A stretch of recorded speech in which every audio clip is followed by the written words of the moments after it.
Hello students, आज हम इस सीरीज़ में डीपीएसपी करेंगे। सबसे पहले डीपीएसपी हमें ये देखना होगा कि कॉन्स्टिट्यूशन के पार्ट 4 में दिया गया है और पार्ट 4 में आर्टिकल 36 से लेकर आर्टिकल 51 तक दिया गया है। अब यदि हम इसको डिवाइड करें तो हम इसको 3 पार्ट में डिवाइड कर सकते हैं। एक तो सरकार वेलफेयर के लिए काम करेगी, ये पॉलिसी दी गई है, ये प्रिंसिपल्स दिए गए हैं कि इन प्रिंसिपल्स को देखते हुए काम करेगी। फिर उसके बाद भाई किन किन चीज़ों के लिए काम करेगी, किन चीज़ों को प्रोटेक्ट करेगी। फिर उसके बाद ये भाई कंट्री से रिलेटेड, कंट्रीज़ के आपस में ब्रदरहुड के रिलेशनशिप के बारे में क्या क्या प्रिंसिपल्स को फॉलो करेगी ताकि शांति मेंटेन रहे। अब आते हैं हम कि इसमें कितने अमेंडमेंट है। जब हम प्रीलिमिनरी और मेंस के हिसाब से पढ़ते हैं तो हमें ये भी देखना होता है कि ये कब कब ऐड किया गया था।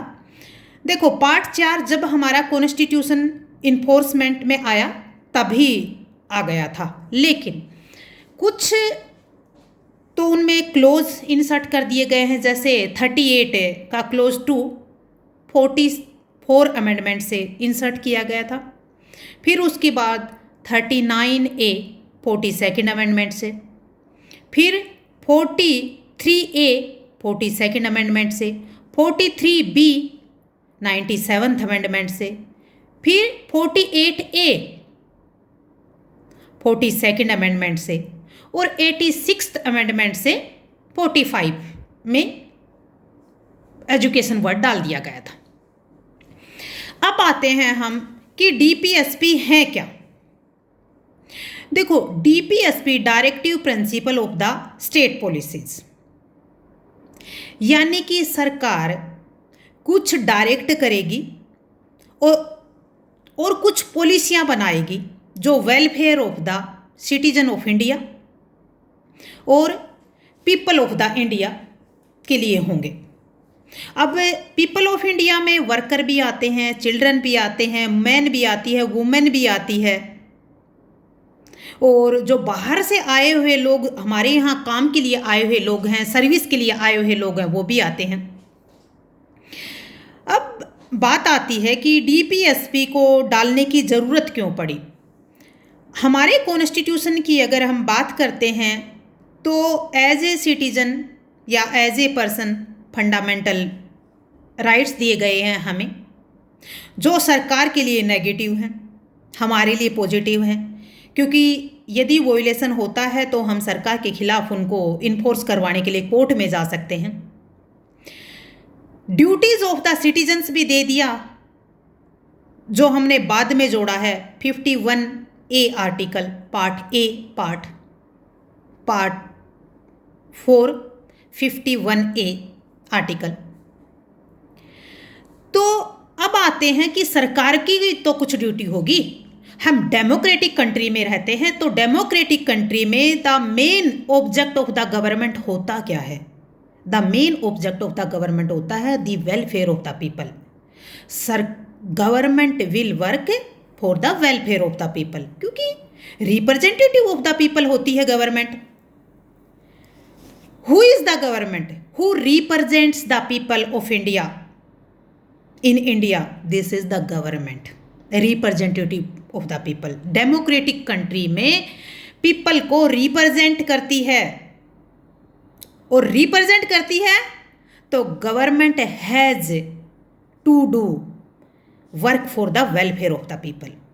अब हमारे पास बात आती है how the government will work for the welfare of the people, for the protection of the public order। तब हमारी पिक्चर में आते हैं directive principle of the state policy. इसीलिए ये कहीं ना कहीं हम ये कहेंगे कि ये ड्यूटीज़ ऑफ द गवर्नमेंट है, ड्यूटीज़ ऑफ द स्टेट है। अच्छा, जब इलेक्शंस होते हैं तो एक मैनिफेस्टो देती है कोई भी पार्टी, इलेक्शन में जाती है तब। तो जब मैनिफेस्टो पे काम करती है, वैसे तो हम कहें तो वो प्रोमिज होता है और उसके खिलाफ हम जा भी सकते हैं कोर्ट में भी, लेकिन कहीं ना कहीं वो मैनिफेस्टो जब बनाती है तो वो directive principle of the state policy में ही काम करेगी। अच्छा, अब आते हैं हम इसके एग्जाम के पर्सपेक्टिव से। हम आर्टिकल जब 36 में आते हैं तो 36 आर्टिकल में कहा गया है कि state definition of the state unless contrast of this part, the state definition will be read as definition of the third part।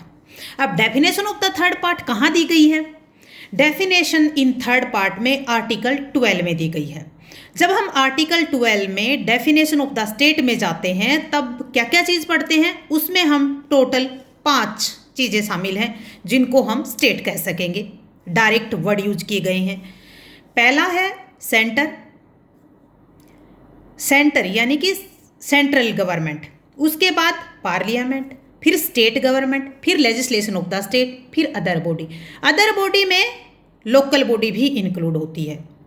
और लोकल बॉडी भी कौन सी? जो empowered to make the law, जो लॉ बनाने के लिए इम्पावर्ड की गई है।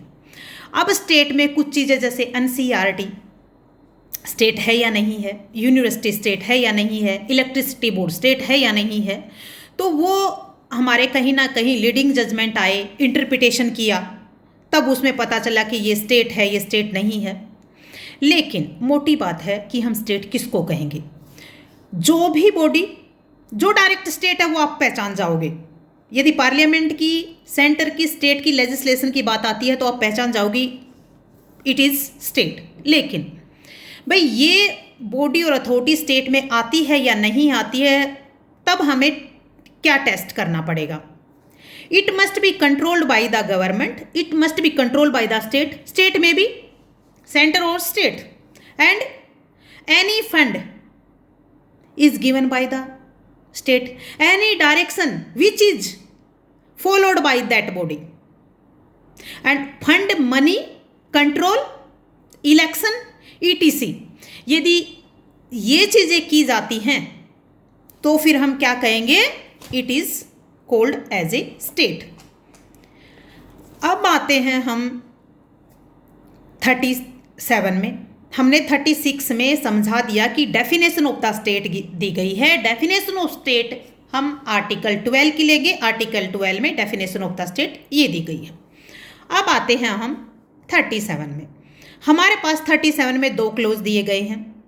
पहला क्लोज हमें कहता है, 2 पार्ट दिए गए हैं, सॉरी क्लोज नहीं पार्ट, कहता है कि ये not enforceable by the court, कि हम इनको इन्फोर्स करवाने के लिए कोर्ट में नहीं जा सकते हैं। जैसे फंडामेंटल राइट को जा सकते हैं। यदि वोलेशन ऑफ फंडामेंटल राइट होता है तो इन्फोर्स करवाने के लिए एग्रीड पार्टी कोर्ट में जा सकती है, लेकिन DPSP के लिए नहीं जा सकती। लेकिन but it must be followed by the governance in making the law. ये फंडामेंटल प्रिंसिपल है, गवर्नमेंट को फॉलो करना पड़ेगा। जब गवर्नमेंट कोई भी लॉ बनाती है उस टाइम गवर्नमेंट को ये प्रिंसिपल्स फॉलो करते हुए गवर्नमेंट के लिए रूल्स रेगुलेशन बनाने पड़ेंगे। लोगों के लिए कोई भी लॉ लेके आती है, कोई भी प्रोविज़न बनाती है, तो government must be followed these principles, these guidelines. अब आते हैं हम आर्टिकल 38। अब आर्टिकल 38 क्या कहती है? State shall and ever to protect or welfare promote the security of the people। यानी कि वेलफेयर ऑफ द पीपल के लिए सरकार काम करेगी। सरकार अपना भरसक प्रयास करेगी कि सिक्योरिटी और वेलफेयर ऑफ द पीपल के लिए काम करे, जस्टिस के लिए काम करे। जस्टिस कौन सा? Social, economic, political justice. इस जस्टिस की बात कहाँ की गई है? प्रियम्बल में, सिक्योर द जस्टिस। प्रियम्बल में वर्ड यूज किए गए हैं, तो secure the justice include economic, political, social justice. अब जस्टिस को प्रोटेक्ट करने की और प्रोवाइड करने का प्रयास करेगी। किसी भी जो सोशल ऑर्डर हैं, हमारे पब्लिक ऑर्डर हैं, उनको मेंटेन करेगी। जो इनजस्टिस हैं उनको ख़त्म करने का प्रयास करेगी। यानी सरकार काम करती है तो वेलफेयर ऑफ द पीपल के लिए काम करेगी, सोशल ऑर्डर को मेंटेन करेगी। हमें आर्टिकल 38 कहता है। अब आते हैं हम आर्टिकल 39 में। आर्टिकल 39 हमें क्या प्रोवाइड करता है? Certain principles of policy which is followed by the government, कि गवर्नमेंट डायरेक्ट करेगी कि इन चीज़ों को सिक्योर किया जाए और इन चीज़ों को सिक्योर करने के लिए इन प्रिंसिपल्स को फॉलो करेगी। अब 39 में हमारे पास क्लोज दे रखे हैं A to F, A B C D E F। अब एग्जाम के लिए हमें कुछ पिन पॉइंट याद करने पड़ते हैं, तो हम उनको 6 पिन पॉइंट से याद कर लेते हैं। पहले में हम करेंगे, क्या करेंगे? लाइवलीहुड। दूसरे में हम करेंगे ओनरशिप। तीसरे में करेंगे हम इकोनॉमिक सिस्टम। चौथे में करेंगे इक्वल पे। पांचवें में करेंगे हेल्थ। छठे में करेंगे अपॉर्चुनिटी। अच्छा, अब इनको हम शब्दों में ले आते हैं। State shall secure for man, for women, citizen to adequate means of livelihood. यानी कि जो सिटीजन हैं उनके लिए, मैन वुमेन के लिए, उनकी जो उचित सुविधा उन्हें जीने के लिए चाहिए, वो एडेक्यूट मीन्स प्रोवाइड करने का प्रयास करेगी। अब आते हैं हम 2 में। तो 2 में हमने वर्ड किया था ओनरशिप। तो स्टेट शैल एंड एवर कोशिश करेगी, प्रयास करेगी कि जो control ownership of the material resources of the community to distribute equally, कि जो भी material resources of the community हैं उनको इक्वली डिस्ट्रीब्यूट करें। अब आते हैं हम 3 पे, सी पर। सी में क्या था अपना? सी में अपना था इकोनॉमिक सिस्टम। भाई, कंट्री को जब चलाते हैं तो economic system is very important. तो इकोनॉमिक सिस्टम में ये कहा है कि must provide and must distribute the economic system equally. लेकिन इसको इन्होंने नेगेटिव में बोला है कि नोट कंसंट्रेशन वेल्थ और मनी इन स्पेसिफिक क्लास, कि जो इकोनॉमिक सिस्टम की जो चीज़ें हैं, हमारी जो धन है और जो वेल्थ है, किसी स्पेसिफिक क्लास में ना चला जाए, उसका सरकार ध्यान रखेगी। उसके बाद हम डी में आते हैं, इक्वल पे। यानी equal work, equal pay for the equal work for the man and women. जब मैन एंड वुमेन एक ही प्रोफेशन में और एक ही पोस्ट पे काम करते हैं तो उनको सबको बराबर पेमेंट मिलेगा भाई। उसके बाद आते हैं हम ई में। ई में क्या बोला था हमने? Health and strength. E health और स्ट्रेंथ की बात करता है कि सरकार, स्टेट ऐसा प्रयास करेगी कि हेल्थ और स्ट्रेंथ बनी रहे उनके वर्कर के साथ। वर्कर में सिटीजन हो सकते हैं, पीपल हो सकते हैं, मैन वुमेन और चिल्ड्रन, कोई भी हो सकता है। चिल्ड्रन के कुछ एक्सेप्शन है, वो वही काम कर सकते हैं। उनकी हेल्थ और सेफ्टी के लिए काम करेगी और उनकी हेल्थ सेफ्टी को किसी तरह अब्यूज़ नहीं किया जाएगा और उसे कोई ज़बरदस्ती ऐसा काम नहीं करवाया जाएगा जो उनकी हेल्थ और उनकी एज के अकॉर्डिंग उसका वोलेशन होता हो। यानी उसकी एज, हेल्थ को प्रोटेक्ट किया जाएगा। अब आते हैं हम अप में। अप में हमारे पास था अपॉर्चुनिटी। यहां पे कहती है कि state shall endeavour to give the opportunity to the children and facility to the children for development.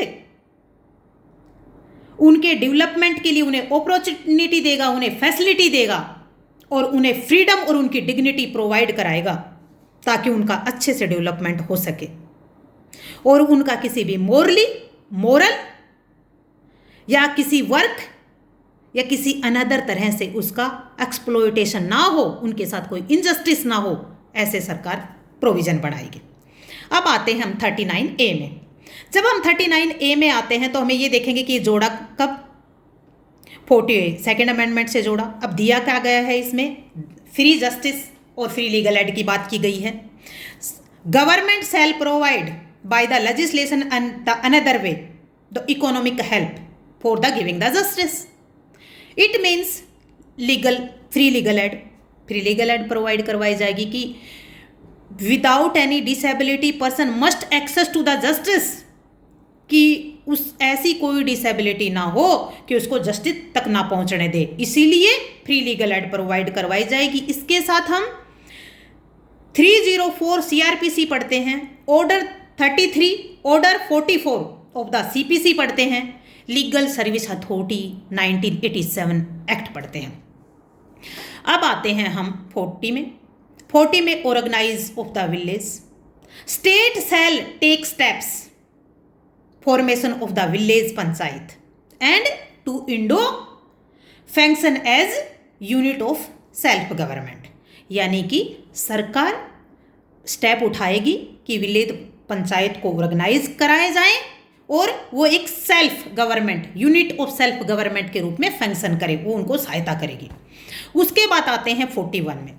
जब हम 41 में आते हैं तो 41 में हमें देखना पड़ता है कि सरकार, कुछ राइट्स हैं हमारे पास।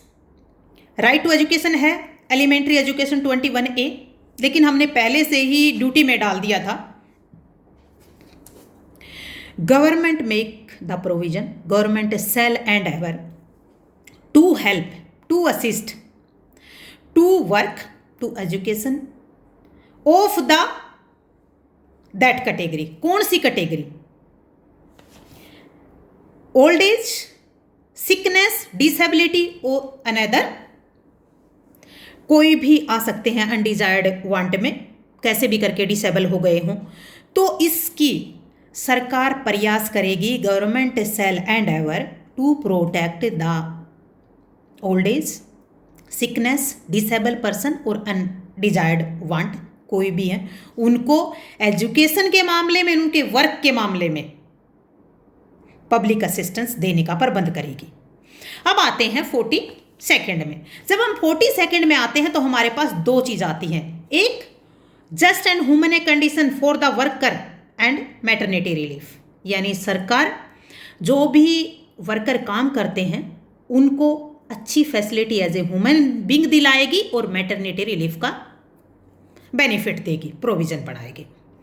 अब आते हैं हम 43 में। 43 में हमें क्या कहता है कि living wage to worker. Living wage to worker में अंदर हमें कई बातें कही गई हैं 43 में कि जो वर्कर काम करते हैं उनको प्रोटेक्ट किया जाएगा। तो क्या? State shall endeavour, state प्रयास करेगा to protect the and to provide some security to agriculture, agriculture worker, industrial worker, other worker, इनको प्रोटेक्ट करने का सरकार काम करेगी और उसे सुविधा देगी, लिविंग स्टैंडर्ड देगी उन्हें, और ऐसी लाइफ देगी इंजॉयफुल लेजर्स लाइफ, और protect to cultural and social activity of that person, that workers. फिर उसके बाद इसके साथ सरकार to organise the cottage in village, individual और cooperative, specific in rural area. हमें 43 टोटल मिलाकर ये कहती है कि सरकार वर्कर्स चाहे इंडस्ट्री में हो चाहे एग्रीकल्चर में हो, उनके स्टैंडर्ड को मेंटेन रखेगी, फुल इंजॉयमेंट देगी लाइफ का जो उन्हें चाहिए। ऐसा नहीं है कि बहुत ही लेजर, लेकिन जो हमें लाइवलीहुड के लिए चाहिए वो चीज़ें, और उसके एग्रीकल्चर और सोशल सिस्टम को प्रोटेक्ट करेगी, और जहाँ तक हो सके इंडिविजुअल या इकट्ठा गांव में, रूरल एरिया में कुटीर उद्योग खोलने का प्रयास करेगी। अब आते हैं हम 43 का ए। ये कब जोड़ा गया था? ये 42nd अमेंडमेंट से जोड़ा गया था। Participation of the worker in the industries. Government shall take to the participation of the worker in the industries and the management of the industries and the administration of the industries। यानी industry में participate करने के लिए provision बनाएगी, वो legislature से provision बनाए या अनदर लॉ से बनाए, ठीक है। उसके बाद हम 43 कैपिटल बी पढ़ते हैं। तो cooperative society, cooperative society 97th amendment से जोड़ा गया था। तो 97th अमेंडमेंट से जोड़ा गया था, तो उन्होंने कहा कि कोऑपरेटिव सोसाइटी को इंक्रीज करने का सरकार प्रयास करेगी ताकि कोऑपरेटिव सोसाइटी एक डेमोक्रेटिक कंट्रोल के रूप में, एक ऑटोनोमियस बॉडी के रूप में फंक्शन कर सके और प्रोग्रेस कर सके, प्रोग्रेस में सपोर्ट कर सके। उसके बाद आते हैं हम 44 में uniform civil code, state shall take steps to organize as a uniform civil code, यानी यूनिफॉर्म सिविल कोड बनाने के लिए सरकार प्रयास करेगी। अब यूनिफॉर्म सिविल कोड के लिए अगर बड़ा लेक्चर लेना है तो अलग से लेना पड़ेगा, पर आप जुडिशरी प्रिलिमिनरी के लिए इतना ही याद रखो, यूनिफॉर्म सिविल कोड 44 में दी गई है। और यूनिफॉर्म सिविल कोड का मतलब क्या होगा, हमारे जितने भी पर्सनल लॉ हैं उन पर्सनल लॉ को एक छत्र छाया में लाकर इकट्ठे बना देंगे और सब पे वो समान लागू होंगे। जैसे आप मुस्लिम्स पे मुस्लिम लॉ, हिंदू पे हिंदू लॉ, पारसी पे पारसी लॉ लागू होती है, उसके बाद ये सारी पर्सनल लॉ इकट्ठी हो जाएंगी और सब पे एक ही लागू होंगे। उसके बाद आते हैं हम 45 में। जब हम 45 में आते हैं तो 45 में provision for the childhood, provision for the childhood के लिए state shall endeavour to make the provision early for the early childhood to care and education till the age of 6 year. यानी सरकार प्रोविजन बनाएगी कि जो बच्चे हैं 6 साल तक के बच्चे हैं उनकी केयर के लिए और उनके एजुकेशन प्रोटेक्शन के लिए उपबंध बनाएगी। अब आते हैं हम 46 में। 46 में provision provides the promotion to the weaker sections SC ST and other.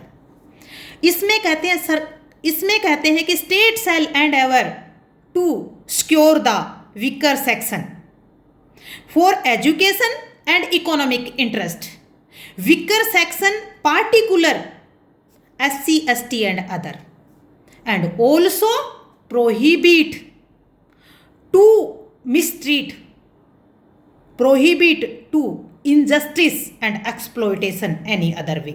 यानी जो भी वीकर सेक्शन है SC ST और अनदर कोई भी, उनको इकोनॉमिक और एजुकेशन में बढ़ोतरी करवाएगी और उनका किसी भी तरह से इनजस्टिस ना हो, एक्सप्लॉयटेशन ना हो, इसलिए कुछ रूल बनाएगी। अच्छा, उसके बाद आते हैं हम 47 में। 47 में न्यूट्रिशन की बात करता है। State shall provide the nutrition to the people and standard of the life of the people and some prohibition. अब हम 47 की बात करते हैं तो न्यूट्रिशन देगा, प्रेग्नेंट लेडी को जो मिल्क दिया जाता है वो न्यूट्रिशन प्रोवाइड करने के लिए दिया जाता है। स्टैंडर्ड ऑफ लाइफ, हम बच्चों को 8th क्लास के बच्चों को मिड डे मील योजना के तहत खाना खिलाते हैं तो वो उनकी हेल्थ सेफ्टी के लिए और न्यूट्रिशन के लिए दिया जाता है। फिर उसके बाद प्रोहिबिशन की बात आती है। तो प्रोहिबिशन की क्या आती है कि कोई भी ड्रग्स और कोई भी कंज्यूमेशन ड्रिंक उनको प्रोहिबिट किया जाएगा एक्सेप्ट मेडिकल यूज। जैसे नारकोटिक ड्रग्स में हमारी जो ड्रग्स होते हैं उनमें लाइसेंस लेना पड़ता है ना। अगर आप खेती करना चाहते हो तो ट्रांसपोर्ट करना है तो लाइसेंस लेना पड़ता है, वो प्रोहिबिटेड है, ठीक है। इसीलिए वो सरकार ने इसी में किया गया है। अच्छा, अब आते हैं हम 48 क्या कहता है, protection of animal husbandry and the agriculture. State shall endeavour to make the provision for the protection of the agriculture and animal husbandry to make for the development as modern and the scientific way. यानी कि animal husbandry और agriculture को modern और scientific way से बढ़ाने का प्रयास करेगी। And preserve and the protect of its breeds, यानी इनके बीजों को प्रेजर्व करेगी और उनमें इंप्रूवमेंट करने का प्रयास करेगी। And prohibit the shelter of the काव, काल्व्स, मिल्च एंड ड्रोट कैटल, यानी इनको प्रोहिबिट करेगी, इनको काटा ना जाए। जैसे यूपी गवर्नमेंट में काव शेल्टर एक्ट लागू किया गया है, वो यही किया गया है। उसके बाद आते हैं हम 48A में, protection of environment, forest and wildlife की बात करता है। तो सरकार state shall endeavour to protect the forest and wildlife and improvement of the environment. उसके बाद हम 49 में आते हैं, तो protection of the place, monument and the object of the public importance या नेशनल इंपोर्टेंस। सरकार स्टेट शैल प्रोटेक्ट या it is under the obligation of the this duty, state is under the obligation to protect the place, monument, object of architect and other place which has been declared by the parliament as the public importance. Shall prevent from demolition, disfigurement, removal and spoliation, यानी किसी भी प्रकार का उनका कोई disfigure ना करे, उसे किसी प्रकार से डिस्ट्रॉय ना करे, किसी प्रकार से स्पॉइल ना करे, किसी प्रकार से रिमूवल ना करे। इन चीज़ों को वो सरकार ध्यान रखेगी, उनको संरक्षण करेगी, प्रोटेक्ट करेगी।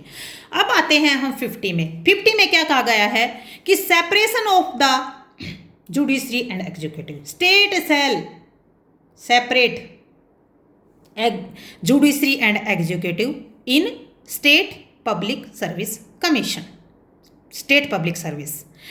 अब हम आर्टिकल 50 को तो हम जब CRPC पढ़ते हैं तो CRPC के एक करैक्टरिस्टिक के रूप में भी पढ़ते हैं कि करैक्टरिस्टिक ऑफ द CRPC, तब हम कहते हैं separation of the executive and the judiciary, क्योंकि फंक्शन दोनों के अलग कर दिए। उसके बाद आते हैं हम 51 में। जब 51 में हम पढ़ते हैं तो हमें पंचशील का सिद्धांत याद आता है कि हम अपने आप को ब्रदरहुड का कंट्री कहते हैं, कि we believe in the brotherhood and love and affection in the between the countries and the level of the international. तो इसमें वैसे तो 5 बातें हैं, लेकिन 4 सब क्लोज में कही गई हैं। State promotion for the peace and security, इसमें पहले के याद करेंगे हम पीस और सिक्योरिटी के रूप में, दूसरे में ऑनरेबल रिलेशन, तीसरे में हम ट्रीटी करेंगे और फोर्थ में हम आर्बिट्रेशन करेंगे। जब हम सेक्शन आर्टिकल 51 पढ़ते हैं तो आर्टिकल 51 में सरकार प्रमोशन आपस में पीस एंड सिक्योरिटी के लिए प्रमोट करेगी, promote for international peace and security. फिर relationship, honourable relation between the states and obligation to fulfill the all obligation treaties and agreement, and last में all dispute must be settled by the arbitration। इसीलिए guys DPSP is most important for the governance and I hope आपको video पसंद आएगा and I have tried to collect these things very early, because it is difficult to confine only 30 minutes and I have tried to calculate all the things. Best of luck. Bye.